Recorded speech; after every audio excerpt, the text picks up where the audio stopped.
अस्सलाम वालेकुम। आज की हमारी इस वीडियो का टॉपिक है नॉवल द ग्रेट गैट्सबी के थीम्स। इस नॉवल की प्लॉट समरी पहले ही हम पिछली वीडियो में डिस्कस कर चुके हैं और ये भी हमें पता है कि इस नॉवल को लिखा था एफ स्कॉट फिट्जरॉल्ड ने। आज हम डिस्कस करने जा रहे हैं इसके थीम्स। सो आगे बढ़ते हैं और थीम स्टार्ट करते हैं। सबसे पहले मैं बताती चलूँ कि थीम्स क्या होता है। नॉवल के अंदर जो बेसिकली मेन टॉपिक्स कवर किए गए होते हैं राइटर की तरफ से, उनको हम कहते हैं नॉवल के थीम्स। तो अब देखा जाए तो इसके अंदर कौन कौन से टॉपिक्स कवर किए गए हैं। तो इस नॉवल के अंदर वेरियस टॉपिक्स हैं जो कि कवर किए गए हैं। बहुत ही वास्ट रेंज है इन टॉपिक्स की। सो आई ट्राई कि मैं सबको इन डिटेल एक्सप्लेन करूँ। चलें स्टार्ट करते हैं। सबसे पहला है डिसऑनेस्टी। अब यहाँ पे डिसऑनेस्टी मैं यहाँ पे ना एग्जांपल्स देती जाऊँगी कि कहाँ कहाँ हमें दिखता है कि नॉवल के अंदर डिसऑनेस्टी का एलिमेंट राइटर ने डिस्क्राइब किया है। सो हम देखते हैं कि सबसे पहले तो जो रिलेशनशिप्स के अंदर डिसऑनेस्टी है वो दिखाई गई है। तो चीटिंग किसकी दिखाई गई है? Myrtle Wilson. मर्टल विल्सन कौन थी? जॉर्ज विल्सन की वाइफ। उसका दिखाया गया है कि उसका अफेयर चल रहा था टॉम बकैनन के साथ और जिसकी वजह से वो अपने हस्बैंड को चीट कर रही थी। सेकंड चीटिंग दिखाई गई है टॉम बकैनन की। वो उसका ऑब्वियसली अफेयर था मिडल विल्सन के साथ जिसकी वजह से वो चीट कर रहा था अपनी वाइफ डेजी बकैनन को। और इसी तरीके से डेजी बकैनन भी कहीं ना कहीं डिसऑनेस्ट थी अपने हस्बैंड के साथ बिकॉज वो अपने पुराने लवर यानी कि गैट्सबी के साथ दोबारा इन रिलेशनशिप आने की कोशिश कर रही थी। या हम कह सकते हैं कि काइंड ऑफ उसका भी एक छोटा मोटा अफेयर, क्योंकि उसने एज सच प्रॉपर अफेयर तो नहीं स्टार्ट किया दोबारा से, लेकिन वो वापस से गैट्सबी के लिए फीलिंग्स डेवलप कर चुकी थी। तो इस तरीके से वो भी कहीं ना कहीं अपने हस्बैंड को चीट करना चाह भी रही थी। और वैसे भी वो अपने हस्बैंड के साथ इतनी सिंसेयर, इतनी ऑनेस्ट नहीं थी फ्रॉम द वेरी स्टार्ट। वो सिर्फ़ और सिर्फ उसकी वेल्थ से इम्प्रेस होकर उसने उससे शादी की थी अपने हस्बैंड से। सो यहाँ पे हम देखते हैं जो एक डिसऑनेस्टी का एलिमेंट था वो वैसे ही इस मॉडर्न एज के अंदर बहुत ज़्यादा आ गया था लोगों के अंदर। दूसरों को चीट करना, दूसरों को धोखे देना, ये चीज़ बहुत ज़्यादा आम हो गई थी। और यही चीज़ हमें इस नावल के अंदर दिखती है जो कि राइटर ने वही की वही पोर्ट्रे की है जो कि उस वक्त सोसाइटी में थी। और एक और चीज़ जो कि रिलेशनशिप से थोड़ी हट के है वो थी गैट्सबी की इलीगल डीलिंग्स। क्योंकि हम देखते हैं कि जो गैट्सबी ने पैसे कमाए थे, जो इतनी अचानक इतनी वेल्थ गैट्सबी को मिल गई थी, वो कहाँ से मिली थी? तो ऑब्वियसली अगर कोई रातों रात इतनी जल्दी इतनी स्पीडली अमीर हो रहा हो तो पता लगता है कि कहीं ना कहीं इसने कोई ख़राब काम ज़रूर किया या इसमें कोई ना कोई ख़राबी ज़रूर थी। तो गैट्सबी का भी ऐसा ही सीन था। और गैट्सबी की जो इलीगल डीलिंग्स थी, क्योंकि वो काम करता था अल्कोहल का, अल्कोहल की इलीगल डिस्ट्रीब्यूशन का, उसकी प्रोडक्शन का, तो ये सारे काम जो उसने किए थे ये भी दिखाते हैं कि नॉवल में कहाँ कहाँ डिसऑनेस्टी वाला एलिमेंट आया हुआ है। सो ये होगी हमारी फर्स्ट थीम। सेकंड थीम की तरफ मूव करते हैं तो वो थी वायलेंस। अब वायलेंस का एलिमेंट भी इसके अंदर दिखाया गया है। एक तो रीज़न ये कि वायलेंस क्यों दिखाई गई है, बिकॉज़ ये जो नॉवल है ये वर्ल्ड वॉर को भी, उसके थीम्स को भी कवर करता है। और इसमें ये भी बताया गया था कि गैट्सबी जो था वो वर्ल्ड वॉर के दौरान सोल्जर भी बन गया था कुछ टाइम के लिए स्टार्टिंग में। ये चीज़ एज सच प्रॉपर स्टोरी के अंदर तो नहीं बताई गई, लेकिन ये बैकग्राउंड के लिए बताया गया है कि पास्ट में गैट्सबी जो था वो सोल्जर के तौर पे भी उसने अपनी कोई ना कोई खिदमत अंजाम दी थी। तो इस वजह से, क्योंकि वर्ल्ड वॉर का भी इफ़ेक्ट्स हैं, तो वायलेंस वर्ल्ड वॉर का सबसे बड़ा इफ़ेक्ट था। तो ये चीज़ भी अब इस नावल के अंदर है एज अ मेन थीम। तो क्या हम देखते हैं क्या एग्जाम्पल्स है वायलेंस के? वो एक तो थे कि टॉम जो था उसने मर्टल विल्सन को हिट किया था। मर्टल विल्सन को उसने कब हिट किया था? क्योंकि उन दोनों के दरमियान तो काइंड ऑफ अफेयर था, जैसे कि अभी हमने डिस्क्राइब किया। तो क्यों उसने उसको हिट किया? तो ये रीज़न ये था कि एक दिन उसने डेज़ी के बारे में कोई ना कोई बात की और उससे मुताल्लिक उसको थोड़ा छेड़ा मिर्टल ने। और वो एक पार्टी के अंदर थी, तो टॉम ने इसकी भी परवाह नहीं की कि वो पार्टी में है, और तब उसने उसको हिट किया और वो भी डायरेक्ट पंच उसके नोज़ में मारा, जिससे कि उसके नोज़ ब्लीडिंग भी स्टार्ट हो गई। तो ये चीज़ वायलेंस का सबसे बड़ा एलिमेंट हमने इसके अंदर देखा, इस नावल के अंदर। दूसरा है गैट्सबी का मर्डर। गैट्सबी को किसने मर्डर किया था? जॉर्ज विल्सन ने। और किस तरीके से किया था कि गैट्सबी अपने घर में था, अपने पूल में, स्विमिंग पूल में, और वहाँ पे आके जॉर्ज विल्सन ने उसको गन शॉट से मारा था। तो गैट्सबी का मर्डर जो कि नावल के एंड पे होता है, ये भी वायलेंस की बहुत बड़ी एग्जांपल है। फिर मर्टल का मर्डर, अब ये किससे होता है? कार एक्सीडेंट से होता है। और कार कौन चला रहा होता है? डेजी बकैनन चला रही होती है और साथ बैठा होता है जे गैट्सबी। लेकिन लोगों को ये गलत फहमी होती है कि शायद, लोगों को नहीं बल्कि देखा जाए तो जॉर्ज विल्सन को ये गलत फहमी होती है कि मेरी वाइफ का जो मर्डर है वो यकीनन गैट्सबी ने किया होगा और गैट्सबी ही कार ड्राइव करा होगा, बिकॉज वो गैट्सबी की ही येलो कार थी जिससे मर्डर हुआ था उसकी वाइफ का। तो ये वायलेंस की कुछ एग्जांपल्स नॉवल के अंदर हैं। आगे चलते हैं तो अगला थीम है हमारे पास जेंडर रोल्स का। अभी जेंडर रोल्स की जहाँ बात की थी तो पीछे ही एक हमने बात की जो कि टॉम और मिर्टल की बात की थी कि टॉम ने उसको हिट किया था। तो हम देखते हैं कि टॉम ने उसको एक पार्टी में हिट किया था, तो यहाँ पे जेंडर का भी थोड़ा सा नज़र आता है कि कैसे टॉम को एक डोमिनेंट मैन दिखाया गया है। और इसी तरीके से दिखाया गया है कि उस दौर में मेन कैसे डोमिनेंट थे, कि उसको वो ख़ुद तो चीट कर रहा है अपनी वाइफ को टॉम, लेकिन उससे ये बर्दाश्त नहीं हुआ कि मेरी वाइफ ने मुझे चीट करने के बारे में क्यों सोचा। जब गैट्सबी और डेज़ी के बारे में उसको पता चलता है तो उसको बहुत गुस्सा आता है। वो ये नहीं देख रहा होता कि मैं भी अपनी वाइफ को चीट कर रहा हूँ, लेकिन उसको इससे प्रॉब्लम हो रही होती है कि मेरी वाइफ मुझे चीट कर रही है। तो यहाँ पर हमें दिखता है कि कैसे मेन जो है वो ख़ुद को इतना डोमिनेंट समझते थे उस दौर में भी। और आगे हमारे पास नेक्स्ट एग्जांपल है जॉर्डन की। जो जॉर्डन बेकर थी जो कि डेज़ी की फ्रेंड, उसकी कुछ ना कुछ मैस्कुलिन नेचर थी। अब यहाँ पे हम प्रॉपरली कोई फेमिनिज्म की बात नहीं कर रहे, बिकॉज यहाँ हम मैस्कुलिन और फेमिनिन दोनों नेचर्स देख रहे हैं। तो जॉर्डन बेकर की जो नेचर थी वो मैस्कुलिन थी, मतलब वो इतना फेमिनिन नेचर की मालिक नहीं थी, इतना कोई नाजुक नहीं खुद को समझती थी, और वो सही जैसे डोमिनेंट मेन खुद को समझते हैं वो वैसा ही खुद को समझती थी। और यहाँ पे हम आगे देखते हैं कि जॉर्डन और निक का रिलेशनशिप भी आज जो नॉवल के अंदर स्टार्ट होता है वो कौन एंड करता है, एक मेल एक मैन जो कि था निक। तो यहाँ पे हम देखते हैं कि यहाँ पे भी जैसे मैस्कुलिन नेचर की मैंने भी बात की, तो वो मैस्कुलिनिटी जो थी वो डोमिनेंट थी उस दौर में भी, जबकि मॉडर्न एज थी, फेमिनिज़म भी स्टार्ट हो चुका था, लेकिन फिर भी मेन की जो एक डोमिनेंट नेचर वाली चीज़ है वो वहाँ पे भी थी, जैसे टॉम के केस में थी वैसे। लेकिन निक जो है वो टॉम की तरह का तो नहीं था, लेकिन ऑब्वियसली यहाँ पे भी निक में वो उसका मैस्कुलिनिटी वाला एलिमेंट तो आया हुआ था जब उसने रिलेशनशिप को खुद एंड किया। रिलेशनशिप जॉर्डन की तरफ से एंड नहीं हुआ, जबकि जॉर्डन की नेचर कोई ख़ास इतनी नाजुक वाली नहीं थी, लेकिन फिर भी निक ने ही रिलेशनशिप को एंड किया था। नेक्स्ट थीम हमारे पास आ रहा है क्लास का। तो क्लास डिफरेंस बहुत ज़्यादा हो गया था उस दौर में, क्योंकि वर्ल्ड वॉर के बाद की टाइम दिखाया गया है।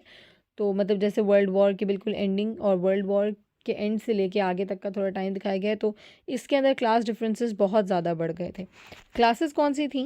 ऑब्वियसली एक रिच और एक पुअर, और एक थे जो नए नए अमीर होते हैं, जिनके पास नए नया पैसा आया होता है, वो बिल्कुल पुअर लेवल से उठ के थोड़े से ऊपर लेवल तक आते हैं, बिल्कुल रिच के करीब करीब। तो यहाँ पे हम देखते हैं कि इस नावल के अंदर दिखाया गया था जगहों के लिहाज से, ज्योग्राफी के लिहाज से क्लासेस को सेपरेट करके दिखाया गया है। ईस्ट एग का जो एरिया है वहाँ पे रहते थे ओल्डर रिच पीपल, यानी वो लोग जो कि जिनकी फैमिलीज़ से रिचनेस चलती आ रही है, जिनको हम कहते हैं कि कोई जद्दी पुश्ती अमीर हो, तो उस टाइप के जो लोग थे ओल्डर रिच पीपल, ये रहते थे ईस्ट एग के एरिया में।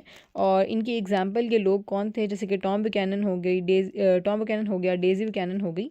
तो ये लोग जो थे ये ईस्ट एग के एरिया में रहते थे। इसके अलावा दूसरा एरिया था वेस्ट एग का। अब वेस्ट एग में कौन से लोग रहते थे? तो वेस्ट एग में वो लोग रहते थे जो नए नए अमीर हुए हुए थे। अब इनके लिए एक टर्मिनोलॉजी यूज़ की जाती है, वो है न्यू वो रीच।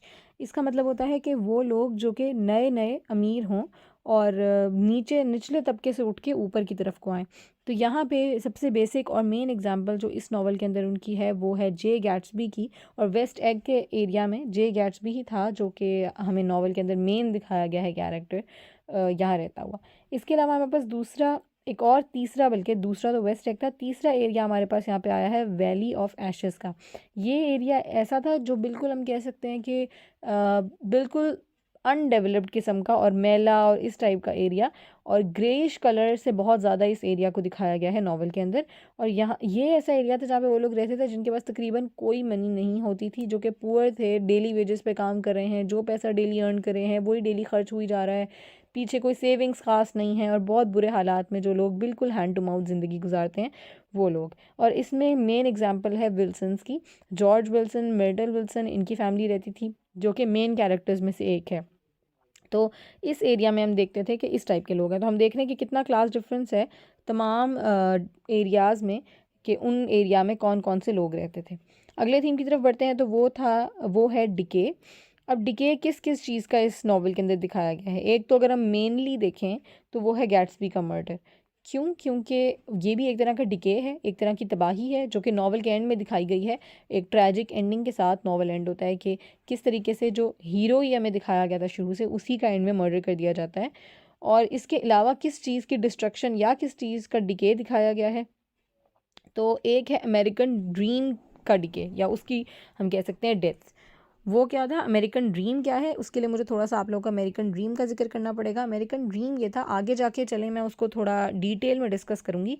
यहाँ सिर्फ मैं उसका नाम लेके थोड़ा सा बता देती हूँ कि अमेरिका में एक ख्वाब देखा गया था, या एक चीज़ सोची गई थी कि यहाँ पे जितने भी लोग हैं वो सब अपना बेस्ट देंगे।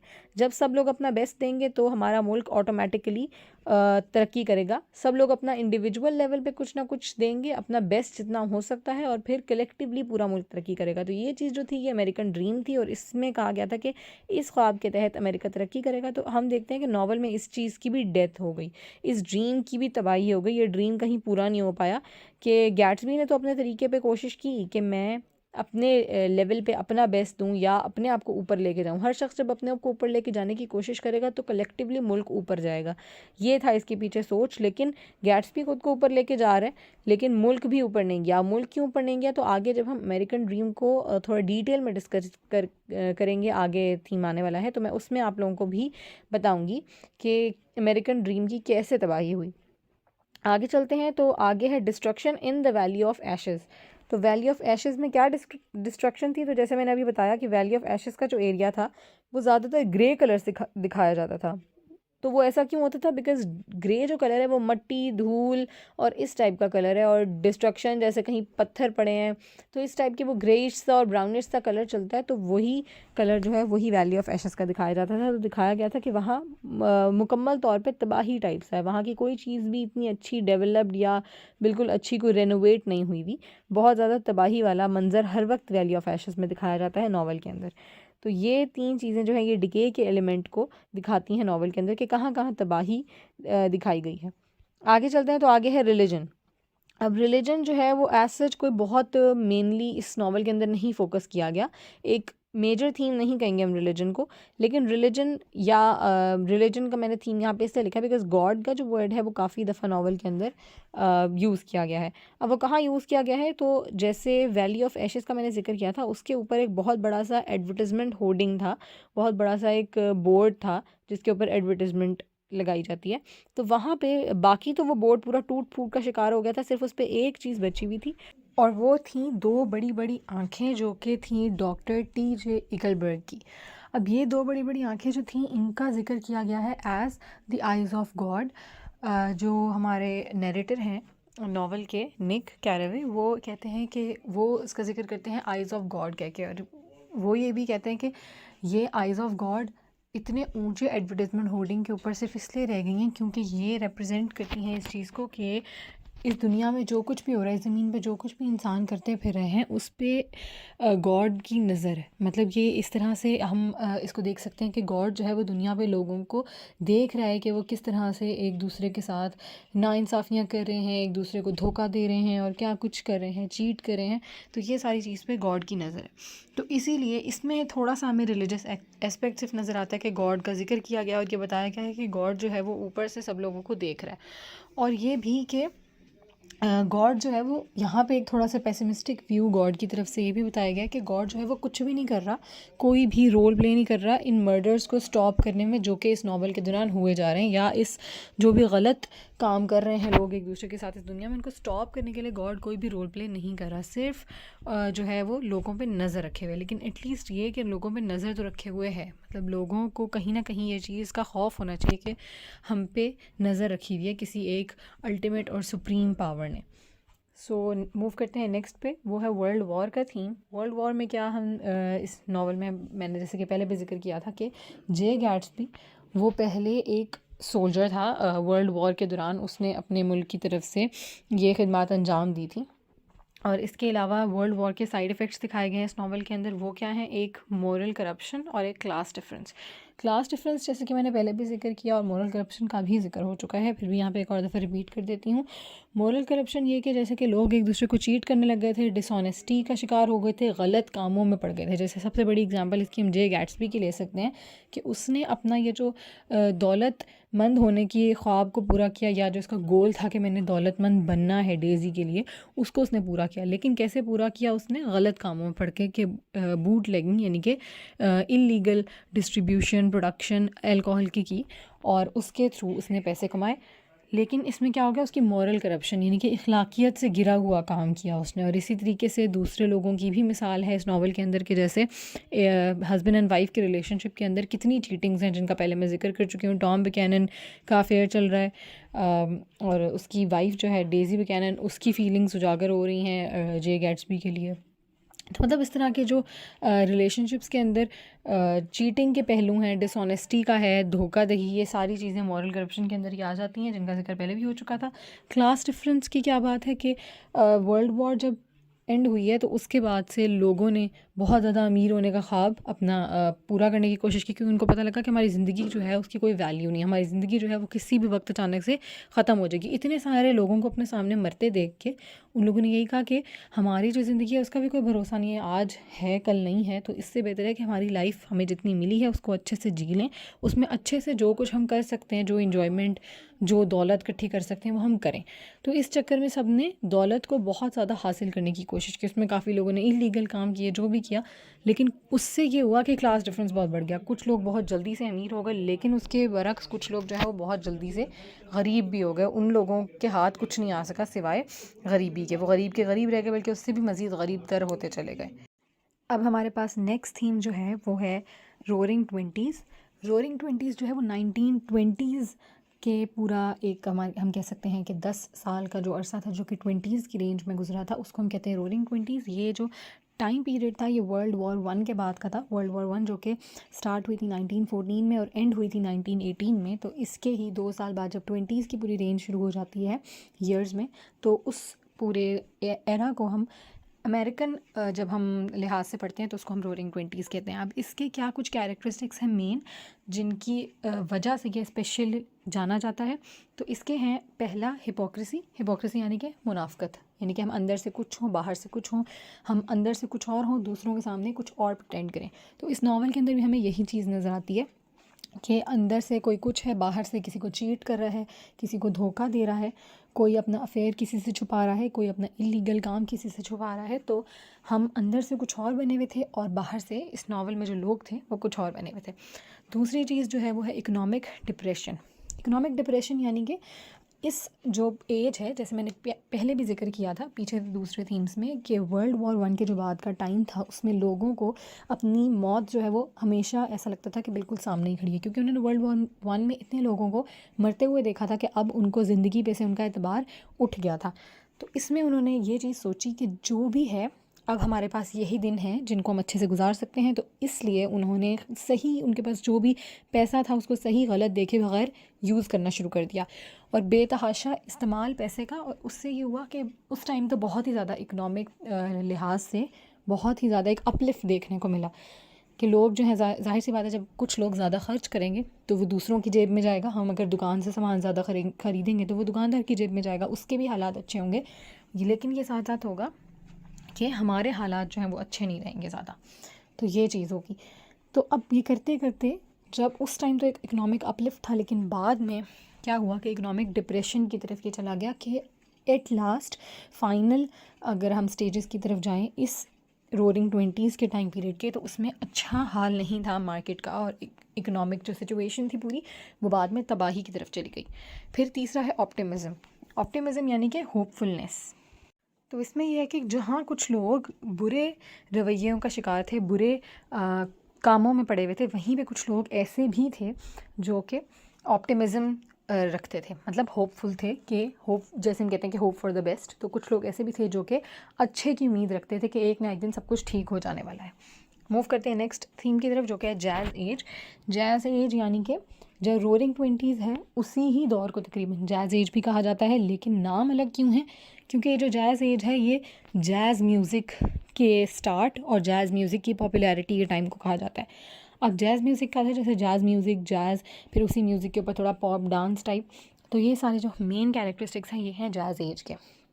तो अब इसमें भी हम देखते हैं कि जो जैज़ एज है तकरीबन सेम हमें चीज़ें देखने को मिलेंगी, क्योंकि तकरीबन एक ही दौर है। लेकिन जो जैज़ एज है उसमें अगर हम पर्टिकुलर चीज़ों को देखें, एक तो मैंने बता दिया कि जैज़ म्यूज़िक और साथ में पॉप डांस किस्म का पॉप म्यूज़िक, और दूसरी ये चीज़ कि रिच और पुअर का बहुत ज़्यादा क्लास डिफरेंस हमें देखने को मिलता है। तो ऐसा क्यों है? क्योंकि जैसे मैंने पहले भी बताया कि क्लास डिफरेंस बहुत ज़्यादा बढ़ गया था वर्ल्ड वॉर 1 के बाद। अमीर जो है वो मज़ीद अमीर होता जा रहा था और गरीब जो है वो मज़ीद गरीब होता चला जा रहा था। तो ये चीज़ जो है ये जैज़ एज में बहुत प्रोमिनेंट थी और ये बहुत देखने को मिली। अबंडेंस ऑफ वेल्थ, जो कि मैंने अभी बताया कि लोगों ने जब देखा कि हमें जो भी है यही ज़िंदगी है, तो इसमें ख़र्च भी उन्होंने उसी हिसाब से किया, और जब उनको पैसा चाहिए था ज़्यादा से ज़्यादा, तो उन्होंने गलत सही कुछ भी देखे बगैर गलत तरीक़ों से भी पैसा कमाना शुरू किया, जैसा कि हम गैट्सबी के केस में देखते हैं कि उसने गलत तरीके से पैसा कमाना शुरू किया। और फिर अबंडेंस ऑफ वेल्थ, ऑब्वियसली जो गलत तरीके से कमाएंगे ज़्यादा सारा हमारे पास आ गया, उसको जमा करके रखना शुरू कर दिया और साथ साथ उड़ाना भी शुरू कर दिया। और फिर है केयरलेस एटीट्यूड, वही इसकी बात भी मैंने अभी की कि ये सोचे समझे बगैर कि गलत तरीका है या सही तरीका है पैसों को खर्च करना और पैसों को कमाना, तो ये केयरलेसनेस शो करती है हमारी लाइफ के लाइक टूवर्ड्स लाइफ। लास्ट है market crash at the end of the age. तो ये चीज़ भी मैंने जैसे भी बताई इकोनॉमिक डिप्रेशन की जब हम बात कर रहे थे कि उस टाइम पे तो लोगों ने सही अपना खर्च करना शुरू किया, लेकिन जब एज का एंड की तरफ आ रहा था तो मार्केट क्रैश हो गई। क्यों? क्योंकि ये इकोनॉमिक अगर हम टर्म्स में बात करें तो ऐसा ही होता है कि एक जब हम देखते हैं इकोनॉमिक अपलिफ्ट आता है, एक बूम की सिचुएशन आती है, तो उसके बाद रिसेशन या फिर डिप्रेशन की तरफ ज़रूर जाता है। सो नेक्स्ट और लास्ट थीम जो हमारा है वो है अमेरिकन ड्रीम। अमेरिकन ड्रीम अभी एक कॉन्सेप्ट है जो कि अमेरिका में लॉन्च किया गया था, और इसका क्या है पहले मैं यहाँ से रीड कर लेती हूँ। United States is a land of opportunity that allows success to everyone through hard work, determination and initiative. अब ये क्या है कि अमेरिकन ड्रीम एक ऐसा ख्वाब था जो कि हर अमेरिकन के दिमाग में फ़िट कर दिया गया था। ये कह सकते हैं कि ये कि हर बंदा जो कि यूनाइटेड स्टेट्स में रहता है उसको इक्वल अपॉर्चुनिटी मिलती है कि वो अपने लिए सक्सेस ले, कि वो सक्सेस को अर्न करे। और ये किस तरह कर सकते हैं? हार्ड वर्क करे, डिटर्मिन्ड रहे अपने काम के लिए, और नई नई चीज़ों के लिए इनिशिएटिव ले। तो ये चीज़ जो है ये अमेरिका में बहुत ज़्यादा फैलाई गई ताकि हर बंदा अपने अपने तौर पे काम करे और कोई भी घर पे फारिग ना बैठे। और उससे ये हो कि अमेरिका जो है ऑब्वियसली अगर एक बंदा तरक्की करेगा, हर बंदा अगर पूरी एक फैमिली एक बंदे पे डिपेंड करती है तो इतने अच्छे से तरक्की नहीं हो सकती। लेकिन जब हम सब के दिमाग में ये चीज़ डाल देंगे और सब अपने अपने तौर पे कुछ ना कुछ करना शुरू कर देंगे, ऑब्वियसली पूरी फैमिली वहीं पे ग्रो करना शुरू कर देगी। जब पूरी फैमिली करेगी तो इस तरह डिफरेंट फैमिलीज़ जब ग्रो करना स्टार्ट कर देंगी तो पूरा मुल्क ग्रो करेगा और पूरा मुल्क ऊपर की तरफ उठेगा। तो यही चीज़ थी अमेरिकन ड्रीम, जो कि लोगों को बताई गई, लोगों के दिमाग में ये कॉन्सेप्ट, ये आइडिया फिट किया गया, और फिर लोग जो हैं वो अमेरिकन ड्रीम के तहत ही अपनी चीज़ों को देखने और सोचने लगे। तो ये चीज़ थी जो अमेरिका के लिए, अमेरिका को ऊपर उठाने के लिए बेसिकली की गई थी। लेकिन इसमें एक मसला हुआ, एक नुकसान हुआ। वो ये था कि अब जब लोगों को था कि हमने ख़ुद को ऊपर की तरफ लेके जाना है, ख़ुद को इम्प्रूव करना है, तो लोगों ने गलत सही देखना छोड़ दिया, जो कि गलत चीज़ है एक, वो नहीं छोड़ना था। लोगों को सही तरीके को ऑप्ट करते हुए आगे जाना था, लेकिन उन्होंने ये चीज़ पे फोकस नहीं किया और गलत तरीके को भी यूज़ किया बीच में। और फिर ये हुआ कि करप्शन, मॉरल करप्शन भी हुई और डिफरेंट लाइक फाइनेंशियल करप्शन भी हुई। हर तरह की करप्शन हमें देखने को मिली उस दौर में, जो कि हमने भी डिस्कस किया रोरिंग 20s का, जैज़ एज का। उसी में ये अमेरिकन ड्रीम का कॉन्सेप्ट जो है वो लॉन्च कराया गया था।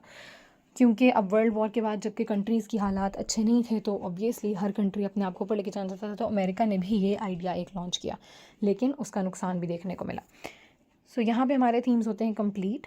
आई होप ये वीडियो आपको पसंद आई होगी। अगर वीडियो पसंद आई है तो इसको लाइक ज़रूर कर दीजिएगा और प्लीज़ मेरे चैनल को सब्सक्राइब कर दें ताकि मज़ीद वीडियोज़ आप तक पहुँचती रहें। Thanks for watching the video. Until the next video, अल्लाह हाफिज़।